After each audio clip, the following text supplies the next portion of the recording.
नष्टप्रायेषु भद्रेषु नित्यं भागवत सेवया भागवतम् उत्तम श्लोकैर्भक्तिर्भवति नैष्ठकी।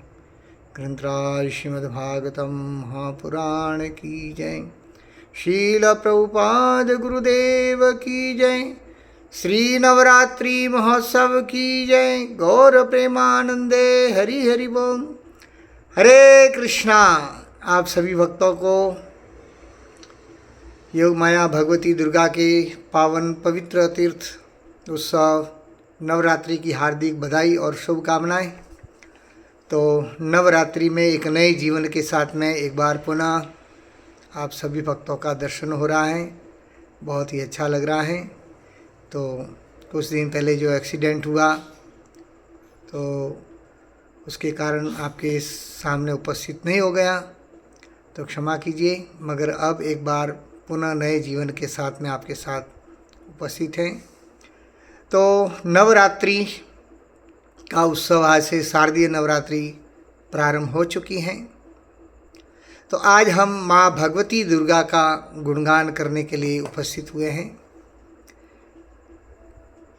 तो श्रीमद् भागवतम में दसम स्कंद के पहले अध्याय के 25वें श्लोक में श्री सुखदेव गोस्वामी जी कहते हैं, विष्णोर माया भगवती यया सम्मोहितं जगतः आदिष्टाम प्रभु अंशेन कार्यार्थे समभविष्यति। सुखदेव गोस्वामी जी कहते हैं कि विष्णु माया कहलाने वाली भगवान की शक्ति जो भगवान के ही समान है, भगवान कृष्ण के साथ साथ ही प्रकट होगी। यह शक्ति विभिन्न पदों पर कार्य करती हुई भौतिक तथा आध्यात्मिक सभी जगतों को मोहने वाली है। वह अपने स्वामी के अनुरोध पर भगवान का कार्य संपन्न करने के लिए अपनी विविध शक्तियों सहित प्रकट होगी।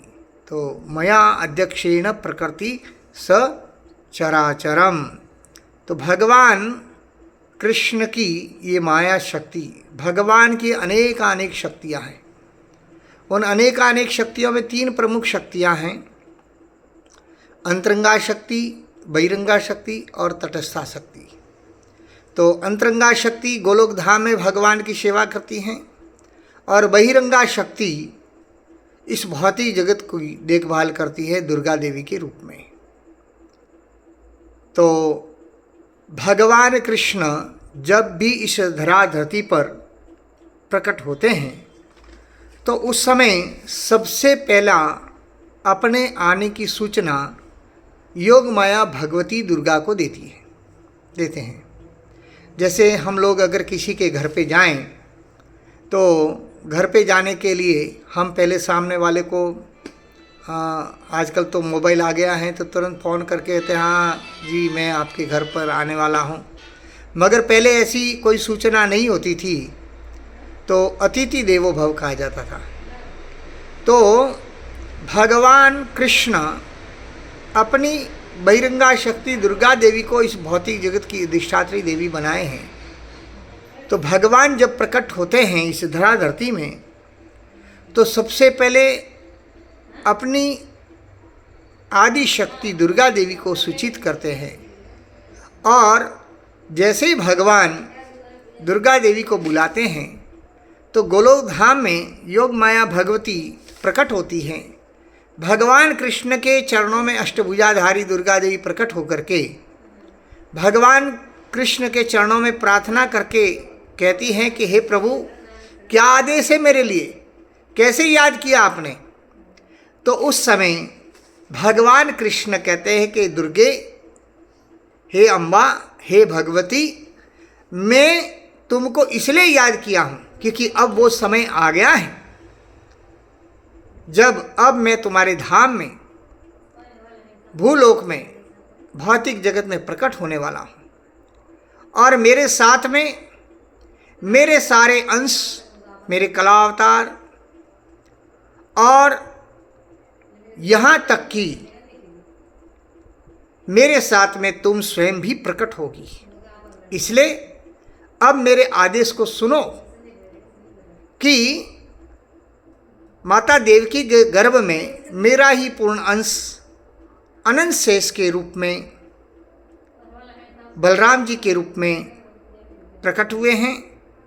तो तुम मेरी आज्ञा से जाओ और माता देवकी के गर्भ में मेरा जो अंश बलराम जी जो हैं शंकर्षण के रूप में, तुम अपनी शंकर्षण शक्ति के द्वारा उस गर्भांतरण को माता देवकी से रोहिणी माता के गर्भ में स्थानांतरित करो और ये किसी को पता नहीं चलना चाहिए। तो इसलिए भगवान कृष्ण ने कहा, गच्छ देवी ब्रजभद्रे गोप गोभीर अलंकृतम रोहिणी वसुदेवस्य भार्यासे नंद गोकुले। नंद गोकुल में तुम जाओ। गच्छ देवी ब्रज भद्रे, हे भद्रे, हे दुर्गे, तुम जाओ और गोकुल में नंद भवन में नंद महाराज के वहाँ जो वसुदेव की देव जी की और एक पत्नी जिनका नाम रोहिणी है, उनके गर्भ में इस मेरे 7वें गर्भ में जो देवकी के गर्भ में है उसको स्थानांतरित करो। देवक्याम जठरे गर्भ शेष अख्यम धाम मामकम ततः सनि कृष्णम रोहिण्याम उदरे सन्निवेशः। हे देवी, अगर तुमने मेरे इस कार्य को सफलतापूर्वक कर दिया तो मैं तुम्हें वरदान देता हूँ कि आने वाले कलयुग में तुम लोगों को मुंह मांगा वरदान देने में समर्थ हो जाओगी मेरी शक्ति के द्वारा, मेरे आशीर्वाद के द्वारा। यदि मेरा ये कार्य तुमने सफलतापूर्वक कर दिया तो मनुष्य तुम्हें समस्त अभिलाषाओं को पूर्ण करने वाली जान करके तुमको नैवेद्य अर्पित करेंगे। धूप दीप नैवेद्यम अन्य अनेक प्रकार की सामग्रियों से तुम्हारी पूजा करेंगे। तो आज हम देख सकते हैं नवरात्रि में पूरे विश्व में माँ भगवती दुर्गा का यशोगान गुणगान हो रहा है। इसका मूल कारण क्या है?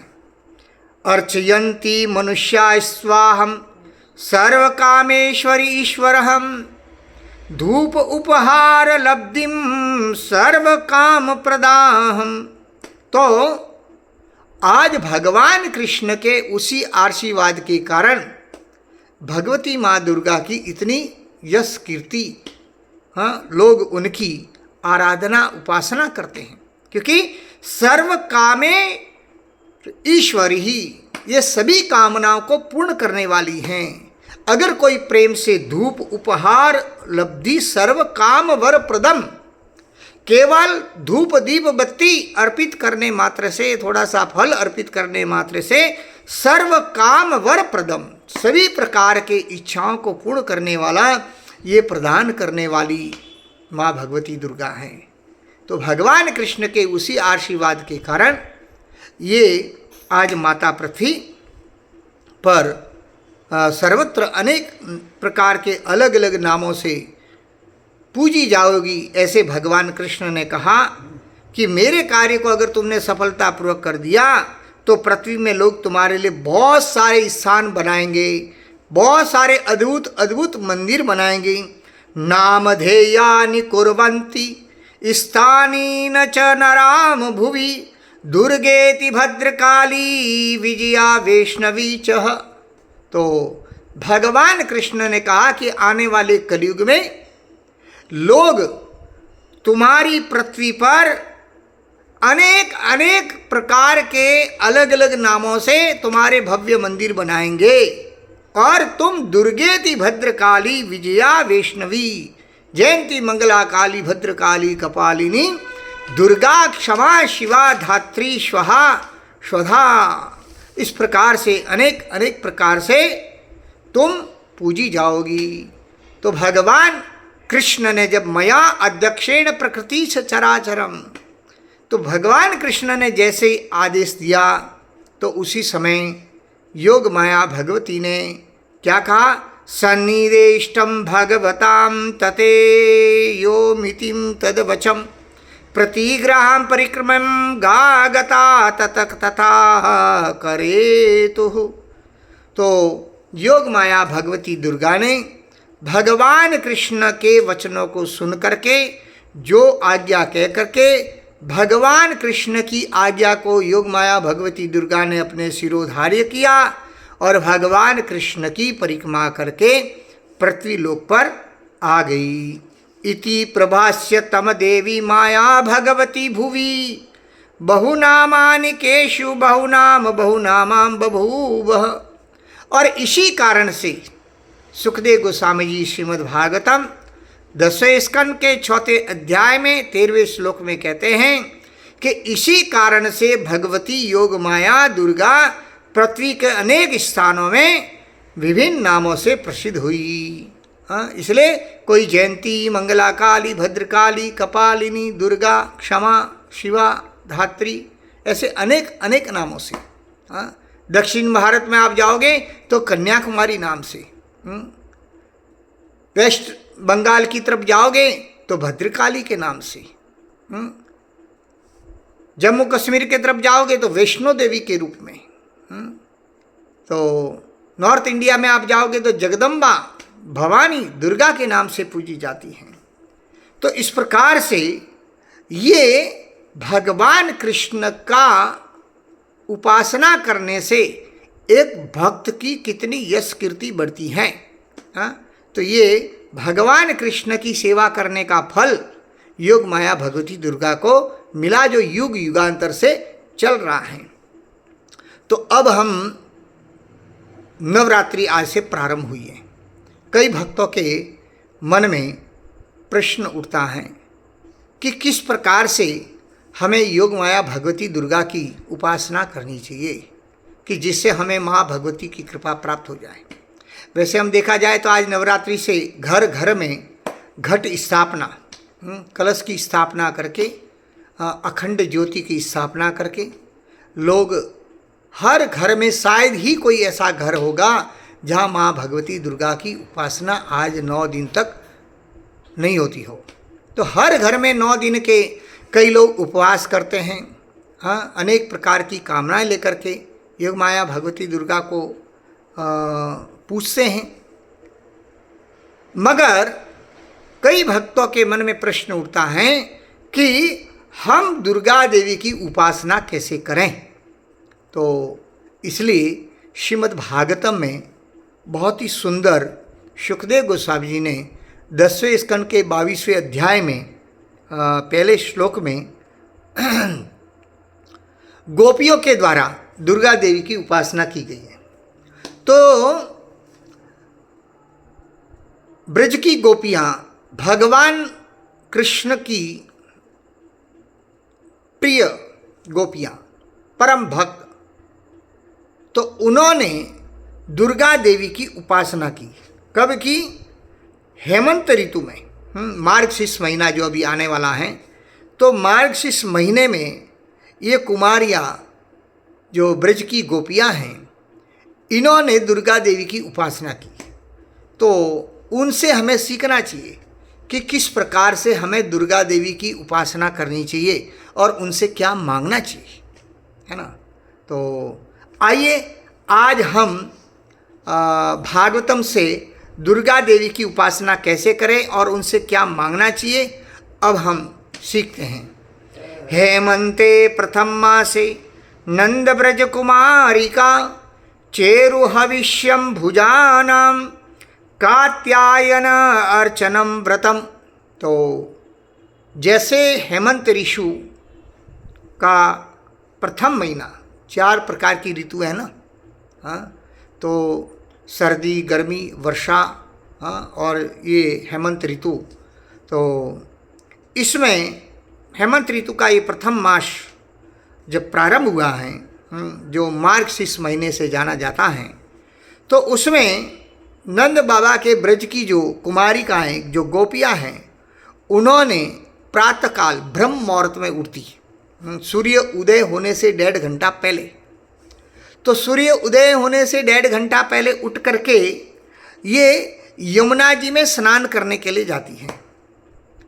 तो हम भी जब छोटे थे तो हमारे गांव में, जहां आज मैं तखतगढ़ में उपस्थित हूं, तो हमारे गांव में भी कड़ाके की सर्दी के अंदर माघ मास में ये कुंवारी कन्याएं जल्दी ब्रह्म मुहूर्त में उठ करके बाहर, पहले तो कुएं होते थे, तो वहाँ पर स्नान करने के लिए जाती थी।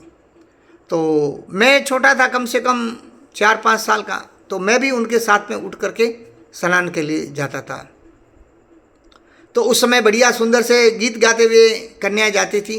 गंगा ने जमुना दोई दोई बहनों, नदियों पार उतारो जी, थे यो कौन जी 5 वर्षरा, 12 जोध जवानो जी। तो ऐसे मैं भी उनके साथ गीत गाता था। आज भी वो गीत मुझे याद है। तो इस प्रकार से ये कात्यायनी देवी की पूजा और व्रत करते हुए हविष्य उनको अर्पित करके खाती थी। कालिंद्या जला अंते चोदित तरुणे, कृत्वाम प्रतिकृति देवी मान चुनर्पम चेकितहम। तो सूर्य उदय होने से पहले पहले ये सारी गोपियाँ यमुना जी पहुँच जाती थी और यमुना जी के जल में स्नान करके यमुना जी के तट पर क्या करती थी,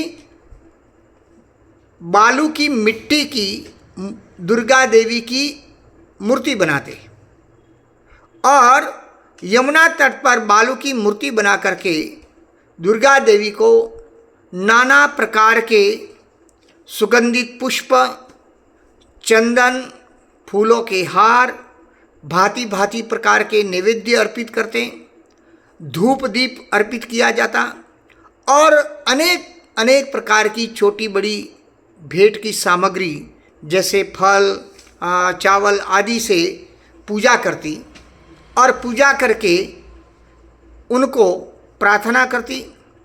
तो दुर्गा देवी की उपासना करने के लिए हमें क्या उपयोग में लाना चाहिए? गंधेर मालेर सुरभीर वीरबली भीर धूप दीपके फल तंदुले।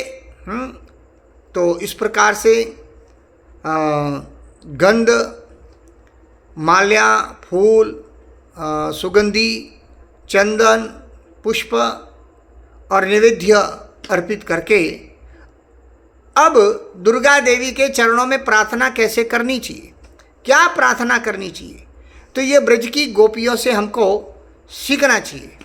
तो दुर्गा देवी के चरणों में नवरात्रि में कौन से मंत्र की उपासना करनी चाहिए, कौन सा मंत्र जप करना चाहिए, तो आप इसे ध्यान से सुनना चाहिए और इस मंत्र को आप लिख भी सकते हैं।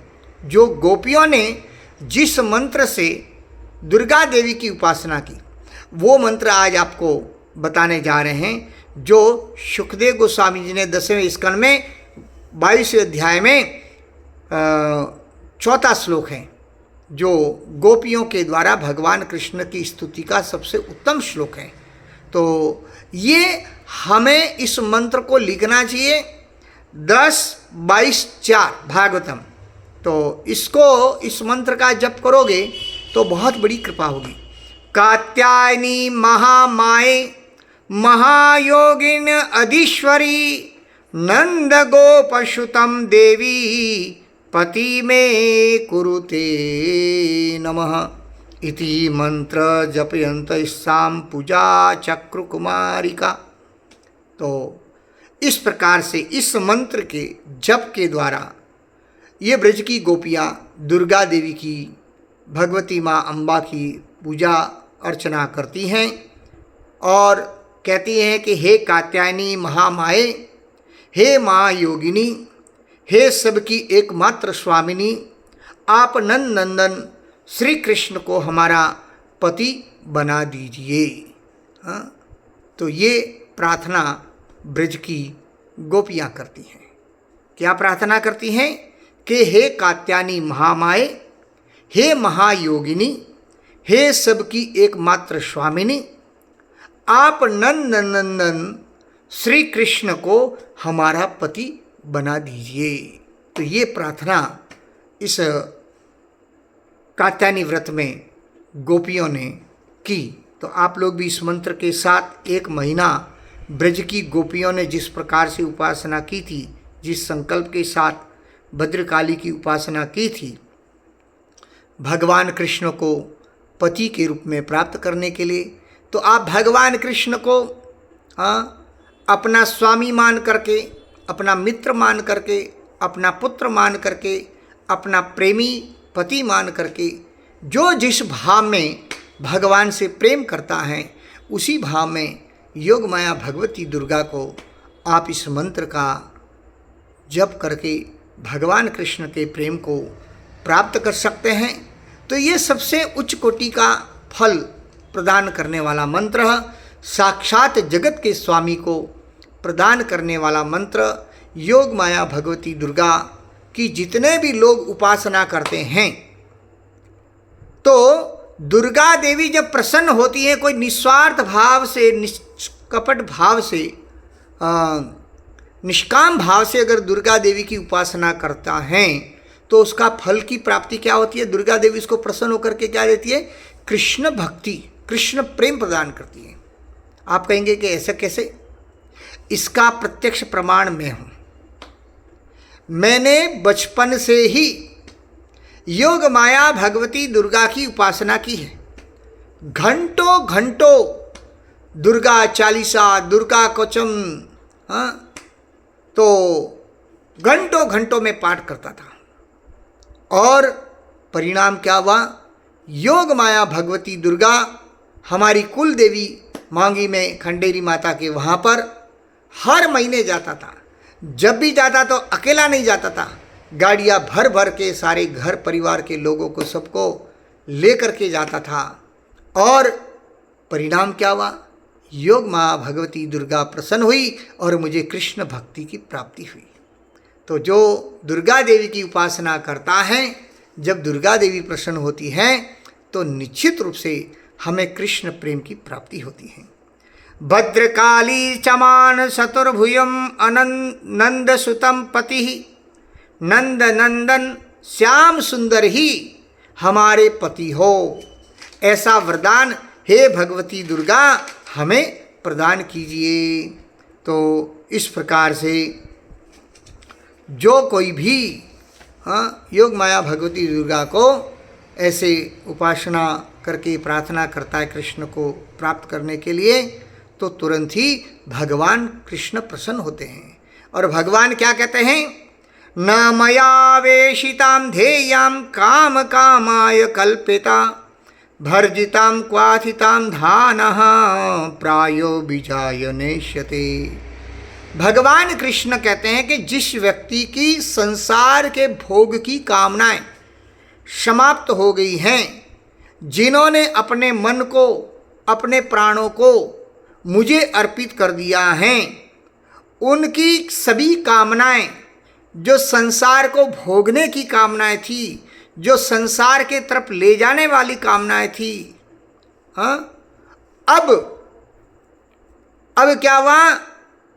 योग माया भगवती दुर्गा से जब कृष्ण भक्ति की प्राप्ति होती है तो वो संसार की कामनाओं के जो बीज हैं वो जल करके भस्म हो जाते हैं। जैसे खेत में अगर कोई भुना हुआ या उबला हुआ बीज आप डालोगे तो वो कभी अंकुरित होगा क्या?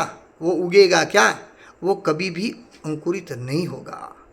तो इस प्रकार से जो ऐसे लोग जो संसार की कामनाएं करते हैं, संसार के सुख की कामनाएं करते हैं, जो आगे जाकर के दुख ही प्राप्त होता है उससे, तो प्रपाद यह समझाते कि सामान्य रूप से लोग किसी भौतिक वरदान के लिए दुर्गा देवी की पूजा करते हैं, किंतु गोपियों ने भगवान कृष्ण को प्राप्त करने के लिए केंद्र में कृष्ण को रख करके उन्होंने कृष्ण की प्राप्ति के लिए, कृष्ण ही हमें प्राप्त हो, अर्थात हमारा और कोई उद्देश्य नहीं है, हमारी साधना का एक ही उद्देश्य है कि कृष्ण हमें पति रूप में प्राप्त हो, हमें प्रेमी रूप में प्राप्त हो। तो ये भगवती दुर्गा की उपासना का सबसे उच्च कोटि का फल इसी रूप में प्राप्त होता है, कृष्ण की प्राप्ति के रूप में। और दुर्गा देवी की जो भी उपासना करता है वो इस प्रकार से ये कामना करना चाहिए। मगर बड़ी दुख की बात है कि आजकल करोड़ों करोड़ों रुपए खर्च करके नवरात्रि में जो गरबे के नाम पर एक अश्लील नृत्य होता है, हाँ अवश्य कुछ स्थान ऐसे हैं जहाँ शुद्ध भावना से माँ भगवती की उपासना, माँ भगवती की प्रसन्नता के लिए गरबे खेले जाते हैं, माँ को प्रसन्न करने के लिए। मगर आज के आधुनिक समय में फिल्मी गीतों के साथ में ये लड़के लड़कियां जो एक प्रकार से गरबों के माध्यम से एक लव अफेयर, इसमें कई प्रकार के अनैतिक संबंध स्थापित करते हैं, तो धर्म के नाम पर अधर्म हो रहा है।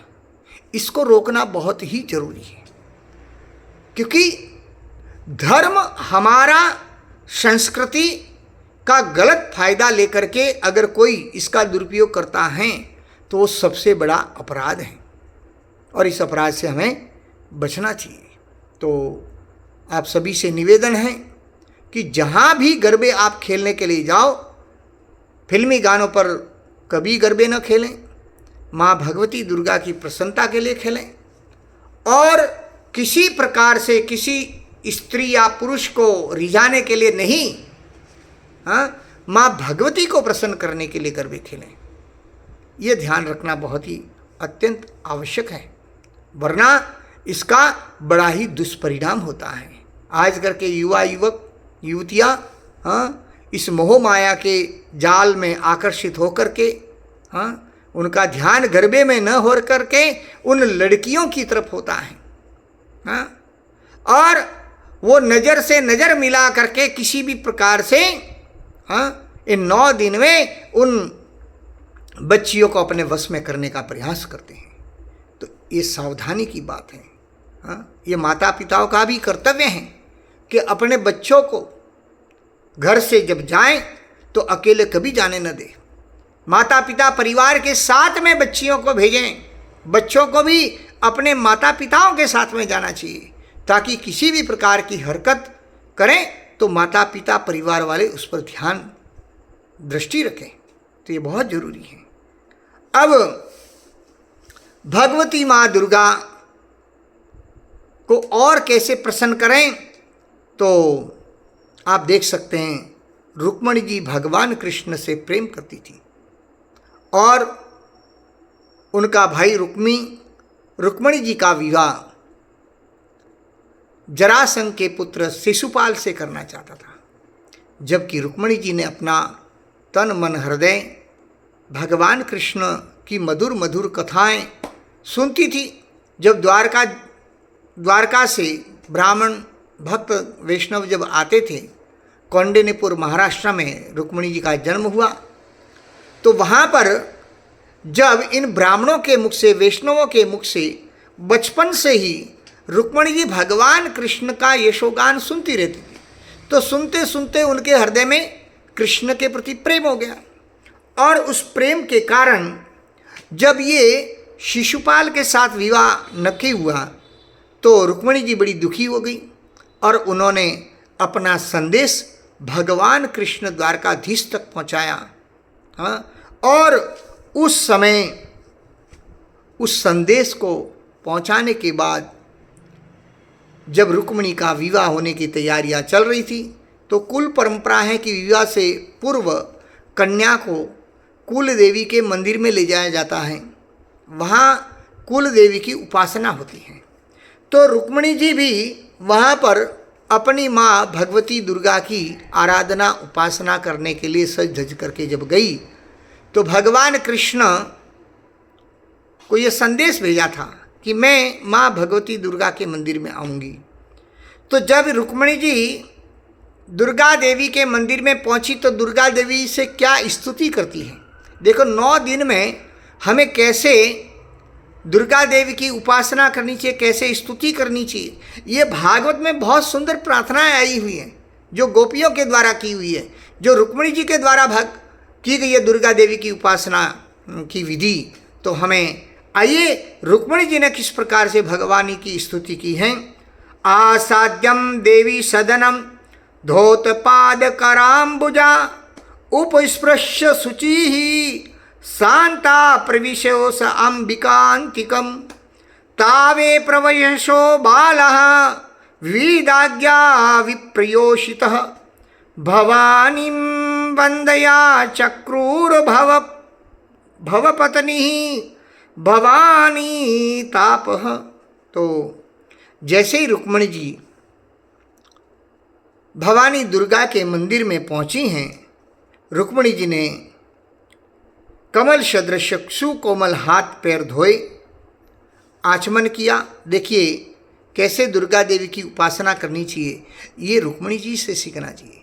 तो रुक्मिणी जी सबसे पहले जब दुर्गा देवी के मंदिर में गई तो सबसे पहले उन्होंने हाथ पैरों को धोया, फिर आचमन किया, फिर बाहर भीतर से अपने मन और शरीर को पवित्र किया और फिर शांत भाव से अंबिका देवी के मंदिर में प्रवेश किया और भगवान शंकर की अर्धांगिनी भवानी, भवपत्नी, भवपत्नी मतलब भव मतलब शंकर, तो भवपत्नी यानी भवानी। तो सबसे पहले उन्होंने दुर्गा देवी भवानी को और उनके पति शिव जी को प्रणाम किया, जो दोनों ही परम वैष्णव हैं। तो हम में कभी भी डायरेक्ट भगवान तक हम कभी नहीं पहुंच सकते, भगवान के परम शुद्ध भक्तों के माध्यम से ही हम भगवान तक पहुंच सकते हैं। तो रुक्मिणी जी कृष्ण तक पहुंचना चाहती थी, मगर डायरेक्ट कैसे पहुंचे, नहीं पहुंच सकती। तो वैष्णवों का आश्रय लिया, परम वैष्णवी है दुर्गा देवी, परम वैष्णव, वैष्णव नाम यथा शंभु, शिव जी परम वैष्णव हैं। तो उनका आश्रय लिया और उनके आश्रय में जा करके, रुक्मिणी जी कौन है, साक्षात लक्ष्मी हैं, फिर भी वे एक अपने आदर्श के द्वारा सारे जगत के सामने ये दिखाना चाहती हैं, यद यद आचरेति श्रेष्ठः, किस प्रकार से हमें भगवती दुर्गा की उपासना करनी चाहिए और किस उद्देश्य से, किस हेतु से दुर्गा देवी के पास जाना चाहिए, ये हमें रुक्मिणी जी सिखा रही है अपने आचरण के द्वारा। क्योंकि अब रुक्मिणी जी अपने कुल देवी की उपासना के लिए गई हैं। तो भगवती दुर्गा के मंदिर में जब गई हैं तो वे अपने हृदय में सदैव भगवान कृष्ण के चरण कमलों का ही चिंतन कर रही थी। तो कृष्ण से प्रेम था और इसलिए कृष्ण के अलावा और कोई किसी का चिंतन नहीं करती थी रुक्मिणी जी। तो रुक्मिणी जी जब भगवान शिवजी और दुर्गा देवी के मंदिर में जब गए हैं, भवानी के मंदिर में गई हैं, तो वे साधारण व्यक्ति की भांति भौतिक लाभ के उद्देश्य से नहीं गई। देखिए ये बहुत महत्वपूर्ण बात है, इसको सावधानी से सुनना चाहिए। रुक्मिणी जी हमें सिखाती हैं कि वो भवानी के मंदिर में किस लिए गई, किस उद्देश्य से गई। तो रुक्मिणी जी कोई भौतिक संसार के लोभ के लिए, उद्देश्य के लिए नहीं गई। उनका एकमात्र उद्देश्य, उनका एकमात्र लक्ष्य कृष्ण था। तो हम अगर माँ भगवती दुर्गा, शिवजी या अन्य देवी देवताओं के मंदिरों में जाते हैं तो हमारा वास्तविक उद्देश्य क्या होना चाहिए, उन देवी देवताओं से हमें क्या मांगना चाहिए, तो हमारा जीवन का लक्ष्य क्या होना चाहिए। हमारे जीवन का लक्ष्य कृष्ण प्रेम होना चाहिए, कृष्ण की प्राप्ति होना चाहिए, क्योंकि कृष्ण ही देवताओं को भौतिक लाभ देने की शक्ति प्रदान करते हैं। ये देवता स्वतंत्र नहीं है, ये अपनी इच्छा से कोई वरदान नहीं दे सकते। तो ये देवता वरदान देने की शक्ति भगवान कृष्ण से प्राप्त करते हैं। तो इसलिए रुक्मिणी जी जब भगवती दुर्गा के मंदिर में पहुंच गई और पहुंच करके प्रार्थना कर रही है, क्या प्रार्थना कर रही है? नमस्ते त्वा अंबिके अभक्षिणम स्वसंतानयुताम शिवम भूयात पति में भगवान कृष्ण स्तनुमोदनम। देखिए रुक्मिणी जी माँ भगवती दुर्गा से क्या मांग रही है, क्या प्रार्थना कर रही है? कहती हैं नमस्ते त्वा अंबिके, हे अंबिका माता, आपकी गोद में बैठे हुए आपके प्रिय पुत्र गणेश जी को तथा आपको मैं बारंबार नमस्कार करती हूँ। अब यहाँ रुक्मिणी जी ने पहले प्रणाम किसको किया है? अपने पुत्र दुर्गा देवी के पुत्र गणेश जी को और फिर माँ भगवती को। तो माँ को अपना पुत्र प्रिय होता है। आप अगर किसी के पास जाएं, किसी माँ के गोद में कोई लाला खेल रहा है तो आप डायरेक्ट उस माँ को संबोधित नहीं कर सकते। पहले क्या करोगे? ए लाला, ए लाला, ए लाली। तो ऐसे करके उस बच्चे से प्रेम करते करते फिर आप उस माँ से बात कर सकते हो। तो रुक्मिणी जी ने गणेश जी की स्तुति करते हुए और माँ भगवती की स्तुति की है। मैं आपको बारंबार नमस्कार करती हूँ। हे अंबिके, हे माता, आपकी गोद में बैठे हुए आपके प्रिय पुत्र गणेश जी को तथा मैं आपको बारंबार नमस्कार करती हूँ। तो रुक्मिणी जी कहते हैं कि हे माता, आप मुझे ऐसा आशीर्वाद दीजिए कि श्री कृष्ण ही मेरे पति हो जाएं। तो इस प्रकार से हम देख सकते हैं कि ब्रज की गोपियों ने भी क्या मांगा? दुर्गा मैया से कृष्ण को मांगा, और रुक्मिणी जी भी क्या मांग रही है? कृष्ण को मांग रही हैं। तो इस प्रकार से रुक्मिणी जी ने विशेष रूप से भगवती दुर्गा के चरणों में प्रणाम किया। उनकी स्तुति सामान्य व्यक्तियों जैसी नहीं है, संसार के लोगों से भिन्न है। क्योंकि संसार के सामान्य व्यक्ति भवानी दुर्गा से क्या मांगते हैं? भौतिक संपत्ति मांगते हैं, यश मांगते हैं, भौतिक लाभ मांगते हैं। तो इस प्रकार से भौतिक भोग की वस्तुओं को मांगते हैं। तो शक्ति के लिए दुर्गा की स्तुति करते हैं। किसके लिए? इन भौतिक भोगों की वस्तुओं के लिए, धन संपत्ति, पुत्र, परिवार, गाड़ी, बंगला, ये वो, ये कामना लेकर के जाते हैं। तो ये साधारण मनुष्य की तरह रुक्मिणी जी ने एक भौतिक संसार की वस्तुओं को नहीं मांगा। किसको मांगा? कृष्ण को मांगा। अब सोचिए, जब कृष्ण जगत के स्वामी हैं, जगत के नाथ हैं, जगतपति हैं, लक्ष्मीपति हैं, लक्ष्मी नारायण हैं, वो लक्ष्मी के स्वामी हैं। जब लक्ष्मी के स्वामी ही आपके पास आ गए, जगत का स्वामी ही आपके पास आ गया, तो फिर भला और कुछ चीज़ मांगने की जरूरत पड़ेगी क्या? उदाहरण के तौर पर अगर आपको प्रधानमंत्री से भेंट हो जाती है, उनसे मित्रता हो जाती है, उनका संग सानिध्य मिल जाता है, तो फिर कोई कमी रहेगी क्या? कि अरे भाई ये तो मोदी जी का खास है। तो सोचिए, जब जगत के स्वामी के आप मित्र बन जाओगे, उनके साथ आपका संबंध बन जाएगा, तो अन्य देवी देवता तो अपने आप ही आपकी सारी आवश्यकताओं की पूर्ति कर देंगे। और भगवान कृष्ण की कृपा से भक्त के जीवन में कोई चीज़ की कमी नहीं होती है। तो दुर्गा देवी से अपने ऊपर प्रसन्न होने के लिए हमें कृष्ण प्राप्ति करम, परमानंद फलम कृष्ण प्राप्ति करम, तो उस परम फल की प्राप्ति क्या है? कृष्ण प्राप्ति करम, कृष्ण की प्राप्ति हो। इस प्रकार से हमें जो है कृष्ण के प्रेम को मांगना चाहिए, कृष्ण को मांगना चाहिए। तो रुक्मिणी जी ने स्तुति की और फिर नवरात्रि में दुर्गा देवी की उपासना कैसे करनी है, कैसे दुर्गा देवी को प्रसन्न किया जाए, कैसे कृष्ण की प्राप्ति का वरदान मांगे, तो किस प्रकार से आराधना उपासना करनी है। तो रुक्मिणी जी ने दुर्गा देवी को प्रसन्न करने के लिए क्या क्या अर्पित किया। तो सबसे पहले जल अर्पित किया, चरण अभिषेक किया, फिर विभिन्न प्रकार की अग्नि, धूप, वस्त्र, हार तथा घी से बने हुए विभिन्न प्रकार के व्यंजन, पूरी, कचौरी, फल, गन्ना, पान, मसाले आदि अर्पित किए। तो आज हमें भी नवरात्रि के स्थापना के दिवस पर आज हमको भी ये अवसर मिला। हमने भी भगवती माँ दुर्गा के चरणों में ये धूप, दीप, नैवेद्य वगैरह हमने अर्पित किया। तो